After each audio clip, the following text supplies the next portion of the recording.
ബെത്ലഹേമിൽ മാതാവ് യേശുവിനെ പ്രസവിച്ച ആ ഗുഹ, ഒരു ഇടുങ്ങിയ ഗുഹ. അവിടെ ജോസഫും മാതാവും മാത്രമേ ഉള്ളൂ. പ്രസവം എടുത്തത് ജോസഫ്.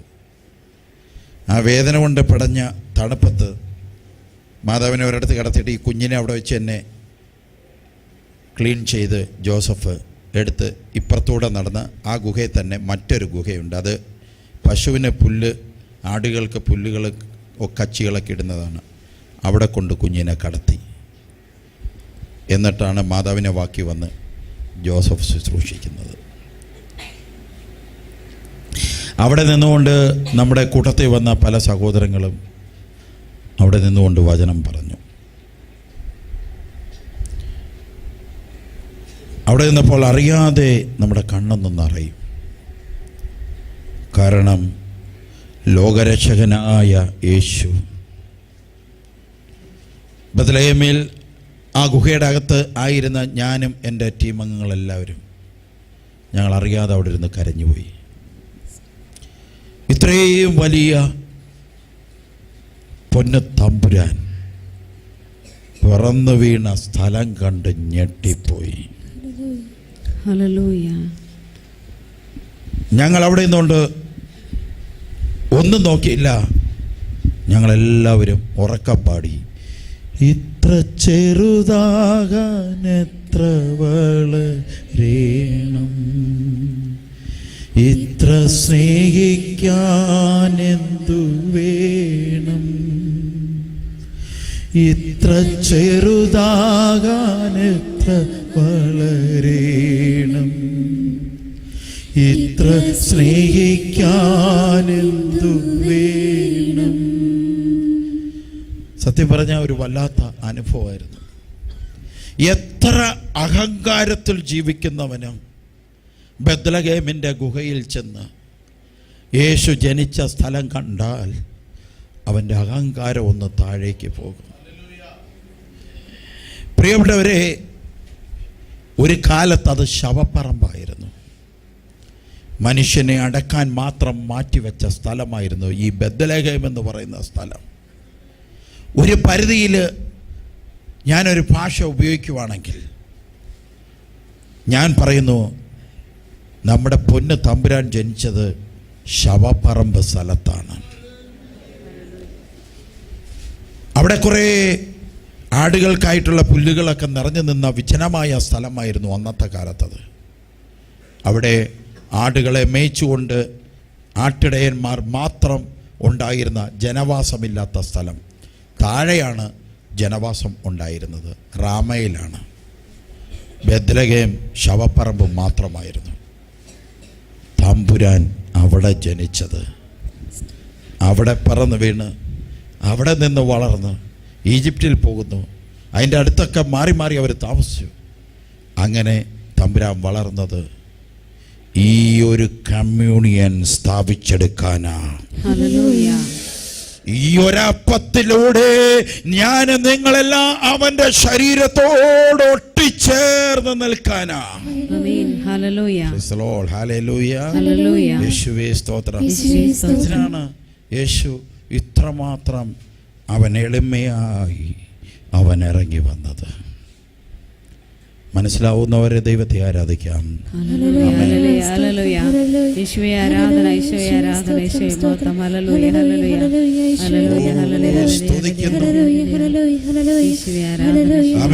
ആരാധിക്കുന്നു.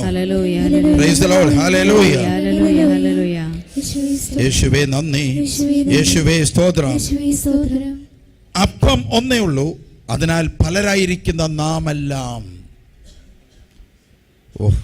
അവന്റെ ശരീരത്തിന്റെ കമ്മ്യൂണിയനാണ് നമ്മളെല്ലാവരും. ജഡപ്രകാരമുള്ള ഇസ്രായേലിനെ നോക്കുവിൻ. യാഗങ്ങൾ ഭുജിക്കുന്നവൻ യാഗപീഠത്തിന്റെ കൂട്ടാളികളല്ലയോ? ഞാൻ പറയുന്നത് എന്ത്? വിഗ്രഹാർപ്പിതം വല്ലതും ആകുന്നുവെന്നോ വിഗ്രഹം വല്ലതും ആകുന്നുവെന്നോ അല്ല.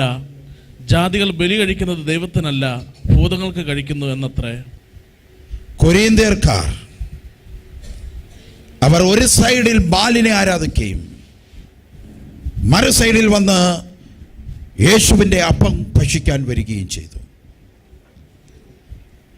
ഇത് കണ്ട് വേദന തോന്നിയ ക്രിസ്തുവിൻ്റെ എന്താണ് യേശു, എന്താണ് യേശുവിൻ്റെ സ്വഭാവം എന്ന് പോലും തിരിച്ചറിയാൻ വയ്യാത്ത ഈ സഭാ ജനങ്ങൾ കാണിക്കുന്ന വൃത്തികേട് കണ്ട് മനം നൊന്ത് തമ്പുരാന്റെ ആത്മാവിൽ നിറഞ്ഞ് പറയുക, ബാലിന്റെ പിന്നാലെ പോകുന്നവരോട് താക്കീത് കൊടുക്കുക. കൾച്ചർ, ഒരു കൾച്ചറുകാർ കിടക്കുന്നു, തമ്പുരാൻ എന്താന്ന് പോലും അറിയാത്തവർ. അവർ നടക്കുന്നത് എന്താണ് ചെയ്തുകൊണ്ടിരിക്കുന്നത്? ഇവരവിടെ പോയി ഈ തിന്മകൾ മൊത്തം കാണിച്ചു കൂട്ടി അത് കഴിഞ്ഞിട്ട് ഇവിടെ വന്ന് നാക്കി നീട്ടിക്കൊടുക്കും. അതിൽ തീക്ഷ്ണവാനായ പൗലോസ് ശക്തമായി പറയുക, നീ ഒരു എക്സാമ്പിൾ പറയുക. നിങ്ങൾ ജൂതന്മാരെ നോക്ക്, അവർക്ക് ആ ബലിയർപ്പണത്തിൽ പങ്കാളികളാവുന്ന അവരെ നോക്ക്. അതിൻ്റെ അകത്ത് ബലിയർപ്പണം ചെയ്താൽ അത് ഭക്ഷിക്കുന്നവർക്ക് മാത്രമേ അതിൽ പങ്കാളിയാവാൻ പറ്റത്തുള്ളൂ. ജാതികളെ നോക്ക്, ജാതികളും ഇവരതിൽ പങ്കാളി, ആ ബലിവസ്തുവിൽ ജൂതന്മാർ പങ്കാളികൾ ആകുന്നത് പോലെ, അവരും ആ ബലിവസ്തുവും തമ്മിൽ ഒന്നായി തീരുന്നത് പോലെ ജാതികളുടെ ഇടയിലും ബലിയർപ്പണം നടക്കുന്നുണ്ട്. എന്ന് പറഞ്ഞാൽ ബാൽ ആരാധകരുടെ ഇടയിൽ നടക്കുന്ന ബലിയർപ്പണം, ആ ബലിയർപ്പണത്തിൽ പോകുന്നവർ അതുമായി പങ്കാളികളാകുക. ഇവിടെ ജന്മന ഇവര് ബലിവസ്തുവുമായി പങ്കാളികളായി ഒന്നിച്ച് ആകുന്നത് പോലെ ജാതികൾ, അതായത് ബാൽ ദൈവ കാനാൻകാർ ബാൽ ദൈവങ്ങളെ ആരാധിക്കുമ്പോൾ അവിടെ കിട്ടുന്ന ഇറച്ചി അല്ലെ അവിടെ കിട്ടുന്ന ആഹാര പദാർത്ഥങ്ങൾ, നേർച്ചകൾ, അത് ആ ബാലുമായി ഇവരൊന്നാവുകയാണ്. ഇതാ പൗലോസ് പറയുന്നതിൻ്റെ അർത്ഥം ഇതാ. അതുകൊണ്ട് പൗലോസ് വാണിംഗ് തരിക, അത് വിഗ്രഹം അല്ല. അതൊരു വിഗ്രഹമല്ലേ എന്ന് നിങ്ങൾ ചോദിച്ചാൽ വിഗ്രഹമല്ല, വിഗ്രഹം ഒന്നൊന്നും ഇല്ല. ദൈവത്തിന് വിഗ്രഹമില്ല എന്നർത്ഥം അവിടെ വന്നിരിക്കുന്നത്. മറിച്ച് പിന്നെ അതെന്താണ്?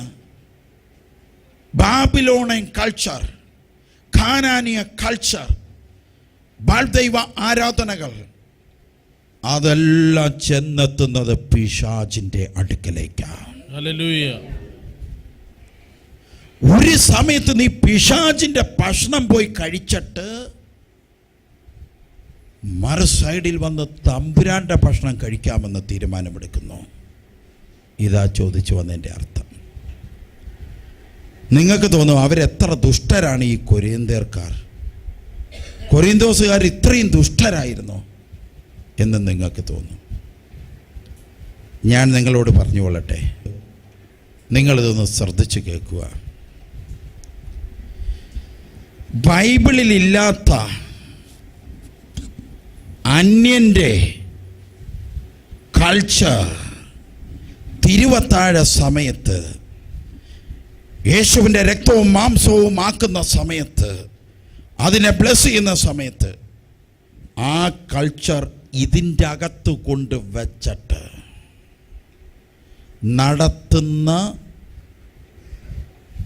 ഏത് ആശീർവാദമാണോ ആ ആശീർവാദത്തിൽ പിശാച. ഹല്ലേലൂയ. തൻ്റെ ഇടത്തോടുകൂടി ഇത് പറയണം. Price the Lord. ഇന്ന് കേരളത്തിൽ പലയിടത്തും ക്രിസ്തുവിനെ ഈ തരത്തിൽ അപമാനിച്ചുകൊണ്ടിരിക്കുക. അത് വലിയ യോഗ്യതയായിട്ടാണ് അവർ കാണുന്നത്. ദൈവം അതിനെ മലിനമായി കാണുന്നു. എന്തൊരു വൃത്തികേടാണ് തമ്പുരാൻ്റെ അവസാനം അന്ത്യക്രിസ്തുവിൻ്റെ കാലം അടുത്ത് വന്നു നിൽക്കുന്ന ഈ സമയത്ത് എന്തോ ഒരു വൃത്തികേടാണ് നടന്നുകൊണ്ടിരിക്കുന്നതെന്നറിയാമോ? അപ്പോൾ ഇവിടെ നമ്മൾ ശ്രദ്ധിക്കുക. അടുത്ത വാക്യം ഒന്ന് വായിച്ചു കൊള്ളുക. ഇതാ വിജാതിയർ ബലിയർപ്പിക്കുന്നത് പിശാചിനാണ്, ദൈവത്തിനല്ല എന്നാണ് പൗലോസ് പറയുന്നത്. തുറന്ന് വായിക്കുമ്പം, നിങ്ങൾക്ക് കർത്താവിന്റെ പാനപാത്രവും, ഒരു സമയത്ത് നിങ്ങൾ കർത്താവിന്റെ പാനപാത്രവും, ഭൂതങ്ങളുടെ പാനപാത്രം കുടിപ്പാൻ ഒരു സമയത്ത് പിശാചുകളുടെ പാനപാത്രവും കൂടെയും ഒരേ സമയത്ത് നിങ്ങൾക്ക് പറ്റത്തില്ല. ഒന്നെങ്കിൽ നിങ്ങൾ കർത്താവിൻ്റെ കൂടെ നിൽക്കണം, അല്ലെങ്കിൽ നിങ്ങൾ കൾച്ചർ എന്ന് പറഞ്ഞുകൊണ്ടോ എന്ത് തോന്നിവാസം കാണിച്ചാലും ശരി ഇതിൻ്റെ കൂടെ നിന്നോണം.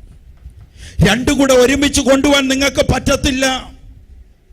അങ്ങനെ ലോകത്തിൽ ജീവിക്കുന്ന ഏതവൻ തയ്യാറായാലും ശരി, അവ കണക്ക് കൊടുക്കും. അവൻ്റെ മക്കൾ കണക്ക് കൊടുക്കേണ്ടി വരിക, അവൻ്റെ തലമുറ കണക്ക് കൊടുക്കേണ്ടി വന്നിരിക്കും.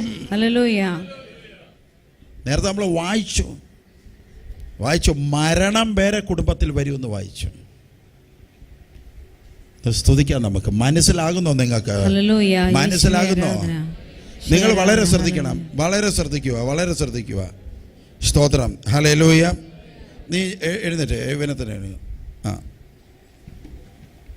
ശരി, നീ മരിച്ചുപോയി. നിന്റെ സഭയിൽ ഒരു ലീഡറുണ്ട്, നേതാവുണ്ട്, മെയിൻ നേതാവ്, ടോപ്പിൽ ഇരിക്കുന്ന. പേര് ചോദിച്ചാൽ നീ പറയത്തില്ല, എനിക്കറിയാം. ഇന്നാളെ ചോദിച്ചപ്പോൾ നീ പറഞ്ഞില്ല. ഇപ്പോൾ പേരറിയോ? അറിയത്തില്ല. ഓക്കെ. അപ്പോൾ ടോപ്പ് ആളാണ്.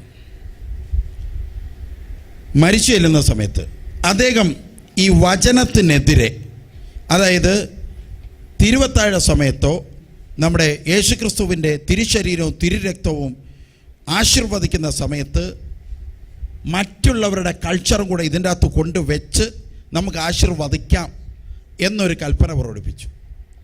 വചനം നേരെ തിരിച്ചു. Price the Lord. നീ പറയുക, ഞാനായിരിക്കുന്ന സഭയിലെ നേതാവിനെ അനുസരിക്കും. അനുസരണമാണ് ബലിയേക്കാൾ ശ്രേഷ്ഠം. നീ മരിച്ചു ചെല്ലുമ്പോൾ കർത്താവ് പറയും, നീ എൻ്റെ രക്തം അപമാനിച്ചു, നീ എൻ്റെ ശരീരത്തെ അപമാനിച്ചു എന്ന് കർത്താവ് പറയുമ്പം നീ എന്ത് മറുപടി പറയും? ഒന്നും പറയത്തില്ല. ഒന്നും പറയരുത്. നിന്റെ സഭയുടെ നേതാവിനെ പറയടാ. നേതാവ് ഞങ്ങളെ പഠിപ്പിച്ചിട്ടുണ്ട്, അതുപോലെ ചെയ്യാൻ അനുസരിക്കാൻ. അപ്പോൾ ഈ നേതാവ് വരുമോ നിന്നെ റെക്കമെൻഡ് ചെയ്ത് സ്വർഗത്തിൽ കയറ്റാൻ? വരുമോ? നേതാവേ താഴെ പോയി കിടക്കുക ഈ കൽപ്പന ഇട്ടതിന്. നേതാവ് ഭൂമിയിൽ നിന്ന് ഒരാൾ പോലും വരുത്തില്ല. Praise the Lord. അതേസമയം വചനം അനുസരിക്കുവാണെങ്കിൽ ജീവിക്കുന്ന ദൈവത്തിൻ്റെ വചനം വരും നിങ്ങൾക്ക് വേണ്ടി ഹെൽപ്പ് ചെയ്യാൻ. Price the Lord. ഹല്ലേലൂയ. യേശുവേ സ്തോത്രം. ജീവിക്കുന്ന ദൈവത്തിൻ്റെ വചനം വരും. വചനം അനുസരിച്ച് അവരെ സഹായിക്കാൻ വചനം ഇറങ്ങി വരും. അതുകൊണ്ട് എപ്പോഴും ഓർത്തുകൊള്ളുക, ദൈവപൈതലെ വചനത്തിന്റെ കൂടെ നിൽക്കണം. ഹല്ലേലൂയ. എല്ലാ മനുഷ്യന്റെ മേലും വിധി വരുമെന്നാ പറയുന്നത്. അത് ഗ്രീക്കുകാരനായാലും യഹൂദനായാലും ആരുടെ മേലും വിധി ഉണ്ടാവും. അവിടേക്ക് ആരാണോ വചനം അനുസരിക്കുന്നത് അവൻ മാത്രമേ വിടുതൽ പ്രാപിക്കത്തുള്ളൂ. ഹല്ലേലൂയ. അതുകൊണ്ട് കർത്താവിൻ്റെ മേശയിൽ ഭൂതത്തിൻ്റെ മേശയും കൂടെ കൊണ്ടുവച്ച് നടത്തുന്ന ആശീർവാദം, അത് ഏത് കൾച്ചറിൻ്റെ പേരിലായാലും ഏത് സ്നേഹത്തിൻ്റെ പേരിലായാലും നടത്തുന്നതിൻ്റെ അകത്ത് ഭൂതം ഉണ്ട്, ഉറപ്പ് തന്നെ. ഹല്ലേലൂയ. Price the Lord. ഇത് വലിയ കണക്ക് കൊടുക്കേണ്ടി വരും. യേശുവേ നന്ദി, യേശുവേ സ്തോത്രം. അതിന്റെ ബാക്കി കൂടെ വായിക്കാമോ? ബാക്കി കൂടെ വായിക്കുമ്പോൾ നമുക്ക് മനസ്സിലാവും. നിങ്ങൾക്ക് കർത്താവിന്റെ മേശയിലും ഭൂതങ്ങളുടെ മേശയിലും അംശികളാകുവാൻ പാടില്ല. നിങ്ങൾക്ക് കർത്താവിന്റെ മേശയും ഭൂതത്തിന്റെ മേശയും ഒരുമിച്ച് നിർത്താൻ പറ്റത്തില്ല, ഒരുമിച്ച് പങ്കെടുക്കാൻ പറ്റത്തില്ല. ഇനി എന്തിൻ്റെ പേരിലായാലും നടക്കത്തില്ല. സ്നേഹത്തിനെ വളച്ചൊടിച്ച് ഈ രീതിയിലാക്കാമെന്ന് വിചാരിച്ചാൽ നീയും നിന്റെ കുടുംബവും നശിക്കത്തേ ഉള്ളൂ. പക്ഷെ ദൈവ പൈതലിനെ ദൈവം മാനിച്ചോളും. തുറന്നു വായിക്കുമ്പം അല്ല, നാം കർത്താവിന് ക്രോധം ജലിപ്പിക്കുന്നുവോ അവനേക്കാൾ നാം ബലവാന്മാരാണോ? അവിടെ നല്ല സ്ട്രോങ് ഒരു വചനം കിടപ്പുണ്ട്. നാം കർത്താവിന് ക്രോധം ജലിപ്പിക്കുന്നു, നാം കർത്താവിൽ അസൂയ ഉണർത്തുന്നുവോ എന്നും ആ വാക്കിന് അർത്ഥമുണ്ട്. നാം കർത്താവിന് ക്രോധം, നിങ്ങൾക്കെതിരെയുള്ള കോപം കർത്താവിനെ കൊണ്ട് ജ്വലിപ്പിക്കരുത് ഈ വൃത്തികേട് കാണിച്ചിട്ട്. ഇതാ പറയുന്നത്. അതുകൊണ്ടാണ് തിരുവത്താഴ സമയത്ത് അതിലെ വളരെ പവിത്രമായി കർത്താവിൻ്റെ മേശ ഒരുക്കണമെന്നാണ് പറയുന്നത്. കർത്താവിൻ്റെ മേശ വളരെ പവിത്രമായിട്ടായിരിക്കണം കർത്താവിൻ്റെ മേശ. നിങ്ങൾ തോന്നും, കർത്താവ് പറഞ്ഞല്ലോ അയൽക്കാരനെ സ്നേഹിക്കണം. അയൽക്കാരനെ സ്നേഹിക്കുമ്പോൾ അയൽക്കാരൻ്റെ ഒരു ഫെസ്റ്റിവൽ വന്നാൽ അത് നമ്മൾ കർത്താവിൻ്റെ മേശയിൽ കൊണ്ടുവച്ചാൽ അതിലെന്താ കുഴപ്പം? ഇത്രയും വചനം കേട്ടവൻ അത് ചിന്തിക്കത്തില്ല, അത് ഉറപ്പാണ്. ചിലതുണ്ട് ഇതിലെ കൂടെ കേട്ടിട്ട് ഇതിലെ കൂടെ കളയും. ഇനി അതിന് കൊടുക്കാൻ വേണ്ടി ഞാൻ മറ്റൊരെണ്ണം തരാം. അയൽക്കാരനോടുള്ള സ്നേഹം കാണിക്കാൻ കർത്താവിൻ്റെ മേശയിൽ ഞങ്ങൾ അയൽക്കാരൻ്റെ കൾച്ചർ കൊണ്ടുവെക്കും. അതിനുള്ള മറുപടി, സ്നേഹിക്കാൻ കർത്താവ് പറഞ്ഞു, ശരി തന്നെ, ലോകത്തെ മുഴുവൻ. അത് നമ്മളെല്ലാവരും ചെയ്യുന്നുണ്ട്. അതേ കൽപ്പനയോടുകൂടി തന്നെ കർത്താവ് ഒരു കൽപ്പനയും കൂടെ തന്നിട്ടുണ്ട്. അതും കൂടെ ഓർക്കണം. ഒന്നാമത്തെ കൽപ്പന, ഞാനല്ലാതെ മറ്റൊരു ദൈവം. ശരിയാണല്ലോ, ഞങ്ങൾ കർത്താവ് അല്ലാതെ മറ്റൊരു ദൈവം ഇല്ലല്ലോ. ഞങ്ങളിതിപ്പോൾ ആ സ്നേഹത്തിന് വേണ്ടി ചെയ്യുന്നേ ഉള്ളൂ.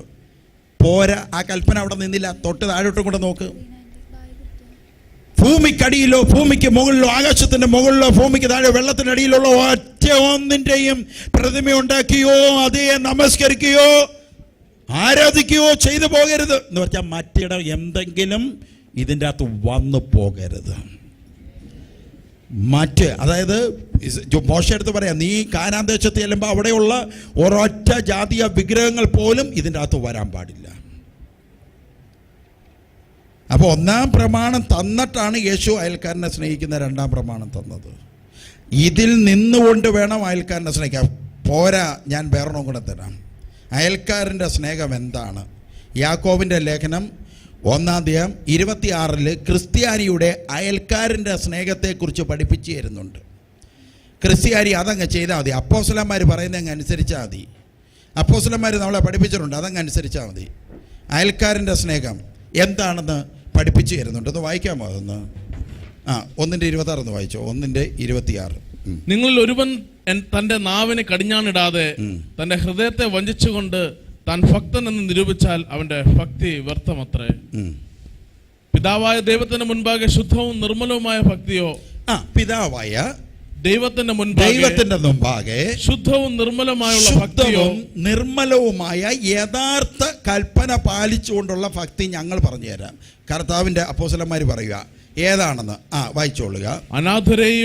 അനാഥരെയും വിധവകളെയും അവരുടെ സങ്കടത്തിൽ ചെന്ന് കാണുന്നതും അവരുടെ ദുഃഖങ്ങളിൽ ചെന്ന് കാണുകയും ലോകത്താലുള്ള കളങ്കം പറ്റാത്തവണ്ണം അവരെ അനാഥരെയും വിധവകളെയും ദുഃഖങ്ങളിൽ ചെന്ന് കാണുകയും അവരെ സഹായിക്കുകയും ചെയ്യണം. അവരെ സഹായിക്കുന്നതോടൊപ്പം തന്നെ യഥാർത്ഥ ഭക്തിയായി പറയുന്നത്, ക്രിസ്ത്യാനിയുടെ ഭക്തിയായി ഇത് പറയുന്നത്. അവിടെ ജാതിയോ മതമോ ഒന്നും നോക്കണ്ട. എല്ലാവരെയും നിങ്ങൾ വിധവകളെ, അനാഥരെ, ആശ്രയമില്ലാത്തവരെ ഒക്കെ പോയി സഹായിക്കുക. അതൊരു മതപരിവർത്തനത്തിനല്ല, മറിച്ച് കർത്താവിൻ്റെ കൽപ്പന പാലിക്കാൻ വേണ്ടിയിട്ടാണ്. സ്നേഹം എന്ന കൽപ്പന. രണ്ടാമത് എന്താ പറയുന്നത്? ലോകത്താലുള്ള കളങ്കം പറ്റാത്തവണ്ണം. ലോകത്തിന്റെ കൾച്ചറോ ലോകത്തിൻ്റെതായ ഒന്നും നിന്റെ അകത്ത് വരാതെ വേണം ഇത് ചെയ്യാൻ. Price the Lord. ഇതാ സ്നേഹം, ഇതാ സ്നേഹം. അതുകൊണ്ട് ബോധമില്ലാത്ത ആൾക്കാർ കാണിക്കുന്ന തോന്നിവാസത്തിന് ആത്മാവുള്ളവർ കൂട്ടു നിൽക്കാതിരിക്കട്ടെ. ഹല്ലേലൂയ. ഒന്ന് വായിച്ചോ, അതൊന്ന് വായിച്ചോ, ഒന്നുകൂടെ വായിച്ചോ എല്ലാവരും. പിതാവായ ദൈവത്തിന് മുൻപാകെ ശുദ്ധവും നിർമ്മലമായുള്ള ഭക്തിയോ, ശുദ്ധവും നിർമ്മലവുമായ ഭക്തി, അനാഥരെയും വിധവമാരെയും അവരുടെ സങ്കടത്തിൽ ആവശ്യങ്ങളിൽ സഹായിക്കുക. പക്ഷെ അവൻ്റെ ലോകം ഇങ്ങോട്ട് വരാൻ പാടില്ല. അയൽക്കാരനെ ആവശ്യങ്ങളിൽ സഹായിക്കുക, അവൻ്റെ ലോകം ഇങ്ങോട്ട് വരരുത്. മറ്റ് വിധവകളുടെ ആവശ്യങ്ങളിൽ സഹായിക്കുക, ലോകം ഇങ്ങോട്ട് വരരുത്. അനാഥരെ ആവശ്യങ്ങളിൽ സഹായിക്കുക, അവൻ്റെ കൾച്ചർ, അവൻ്റെ ലോകം, ദൈവവേദന നിന്റെ അകത്ത് വരരുത്. നിന്റെ അകത്ത് സ്വർഗത്തിൻ്റെ കൾച്ചറായിരിക്കണം. ആയതുകൊണ്ട് ഈ പൈശാചികമായ ഈ ചിന്തയിൽ നിന്ന് ജനമേ പറ്റുമെങ്കിൽ രക്ഷപ്പെടാൻ നോക്ക്. ചിലതുകൊണ്ട് എത്ര വചനം കേട്ടാലും കണക്കാണ്. നിങ്ങൾ ബൈബിൾ പഠിക്കുക, വീട്ടിൽ പോയിരുന്നുകൊണ്ട് ബൈബിൾ എടുത്ത് നോക്ക്, അപ്പോഴേ നിങ്ങൾക്കത് മനസ്സിലാകത്തുള്ളൂ.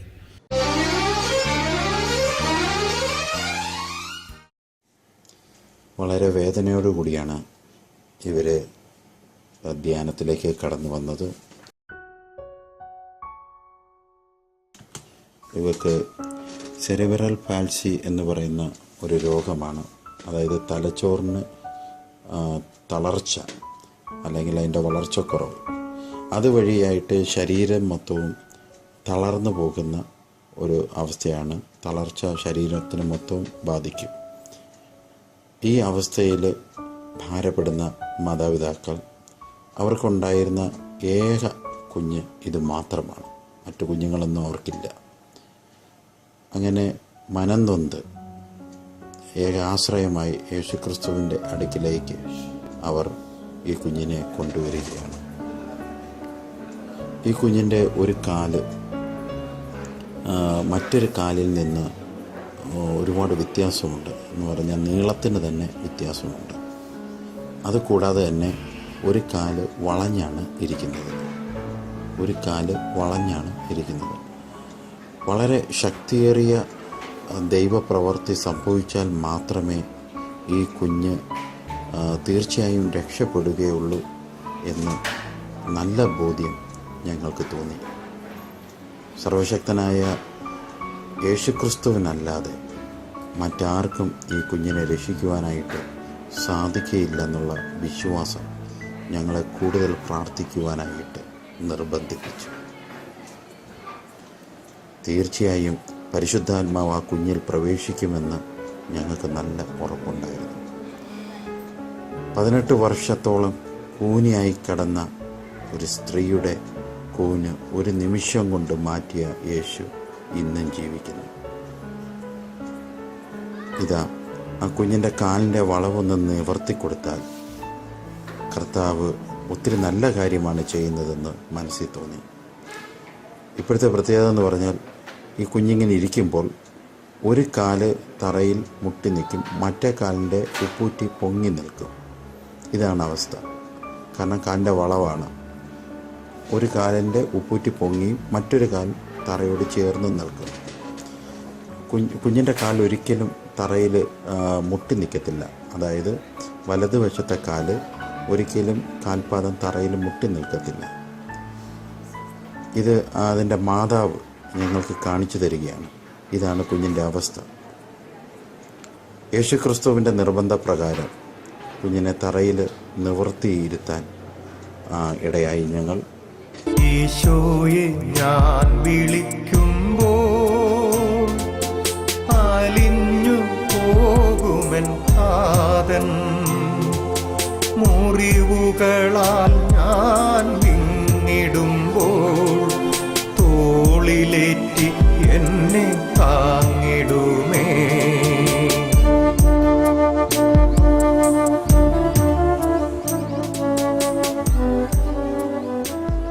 കുഞ്ഞിൻ്റെ കാല് നീളുകയാണ്. മറ്റേ കാലിൽ നിന്ന് 2 ഇഞ്ചോളം അല്ലെങ്കിൽ 3 ഇഞ്ചോളം വ്യത്യാസമുണ്ടായിരുന്ന കാലാണ് ഇപ്പോഴത്തെ ഈ പ്രാർത്ഥനയിൽ ഇതാ വ്യത്യാസപ്പെട്ടുകൊണ്ടിരിക്കുന്നത്. അസ്ഥികളുടെ അസ്ഥികളിൽ ചലനങ്ങൾ ഉണ്ടാകുന്നത് കൊണ്ട് അതിൻ്റെ വേദന കുഞ്ഞറിയുന്നുണ്ടായിരുന്നു. അവൾ കരയുന്നുണ്ടായിരുന്നു. ഇതാ അത്ഭുതം നടക്കുകയാണ്. ഇവിടെയാണ് കർത്താവ് കുഞ്ഞിൻ്റെ കാലിൻ്റെ വളവ് നേരെയാക്കിക്കൊണ്ടിരിക്കുന്നത്. നീറുമെൻ കഷ്ടതകൾ, നോവുമെൻ ഹൃദയവുമേ, രക്ഷയായി തീർന്നിടുവാനെന്നും ഈശോയെ വന്നിടണേ. കുഞ്ഞിൻ്റെ അമ്മയും പ്രേക്ഷിതരും കൂടെ ചേർന്ന് കാൽ വെച്ച് നോക്കി. അത്ഭുതം! നമ്മുടെ കർത്താവ് യേശുക്രിസ്തു ജീവിക്കുന്ന ദൈവം. ആ കാൽപാദം രണ്ടും തറയിൽ മുക്കാൻ തുടങ്ങി. കുഞ്ഞിൻ്റെ കാലിൻ്റെ നീളത്തിന് അല്പം മാത്രം ഒരു പൊടിക്കുള്ള വ്യത്യാസം മാത്രമേ കർത്താവ് വെച്ചു കൊടുത്തുള്ളൂ.